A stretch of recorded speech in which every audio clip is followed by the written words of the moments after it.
Hello everyone, my name is Stephanie Durr. I'm going to be introducing and presenting today Identity Negotiation Theory by Stella Ting Toomey. So let's get started. Stella Ting Toomey actually is a professor of human communication studies at California State University, and she's known widely for her lectures in Asia, the United States, and throughout Europe.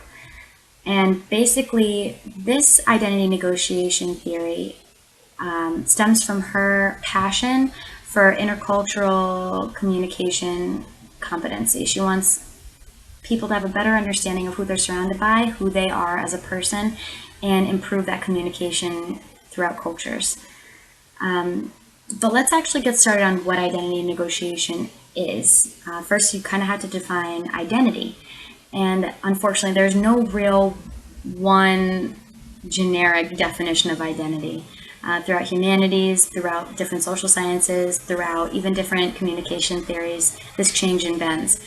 Stella Ting Toomey's, of course, kind of molds around her identity negotiation theory.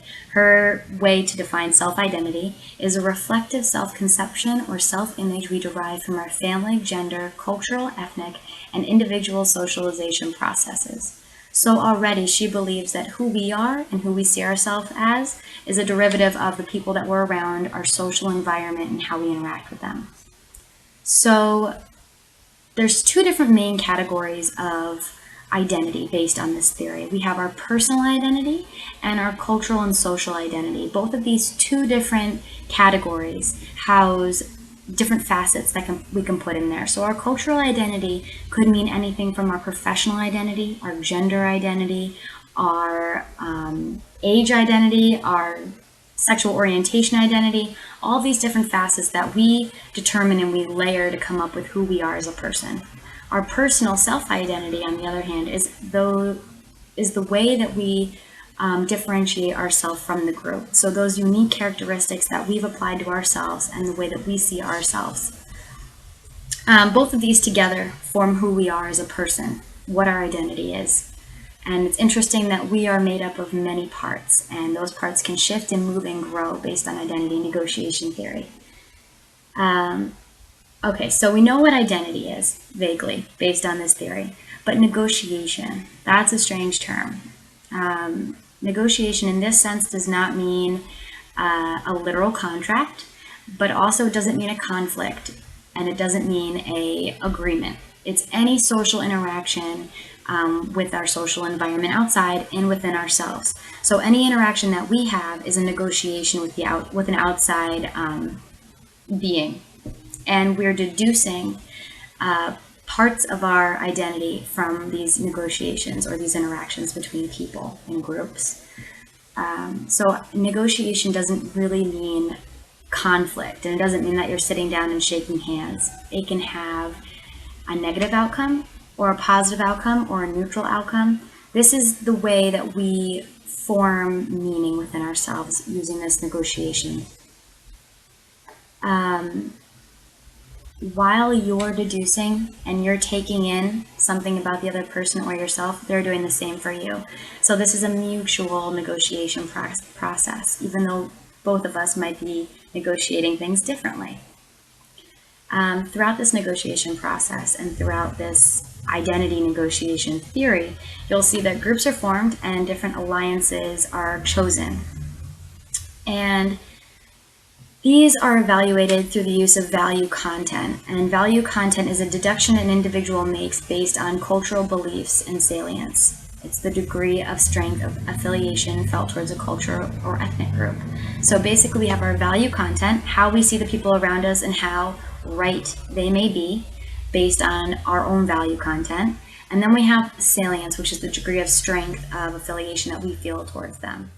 So, as I mentioned previously, Stella Ting Toomey's overarching goal to form more interculturally competent communicators is the aim of identity negotiation theory.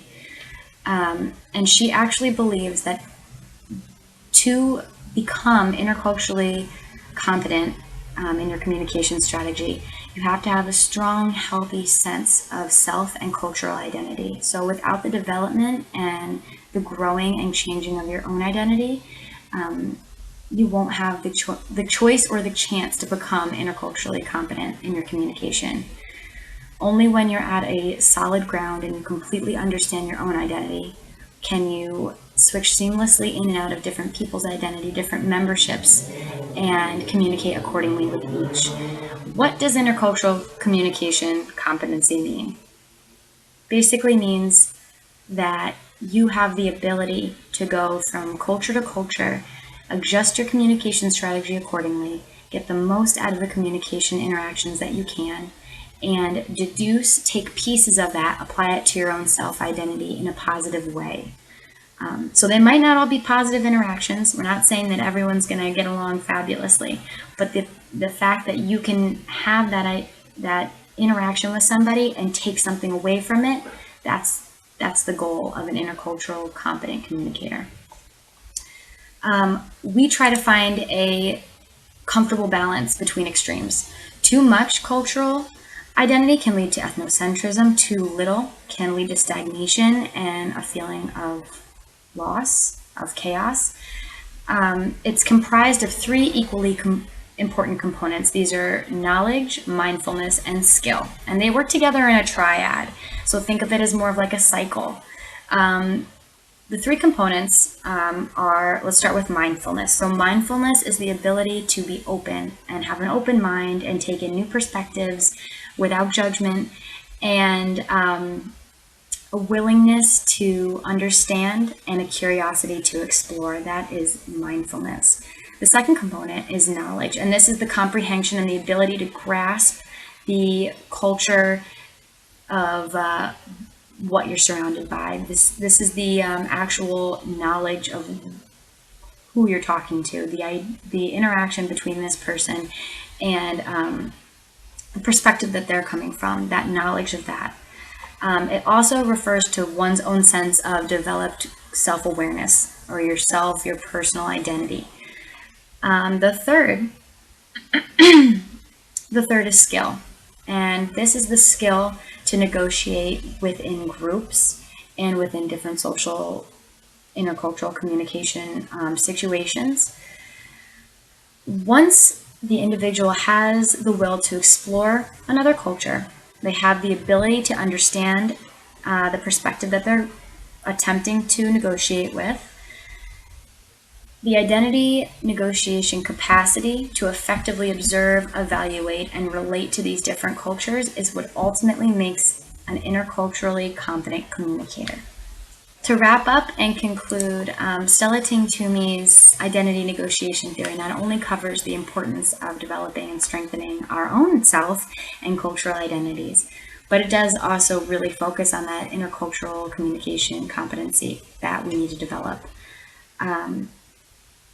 Ting-Toomey says, learning to understand such cultural differences will serve as a major step towards a more harmonious multicultural community.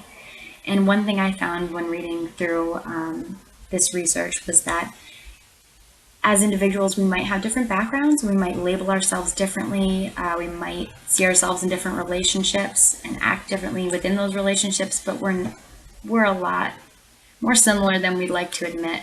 Our yearning to be accepted, respected, and mutually secure is pretty consistent throughout her work. And by increasing our own understanding and our mindfulness and our knowledge and our negotiation skill, we can minimize other cultural insecurities and vulnerabilities. And through the use of this negotiation tool, we can learn to communicate more effectively because of it. I believe that through the use of this tool, we can produce a new generation of interculturally competent communicators and negotiators with strong personal identities that know who they are, and they all have the potential to change the world.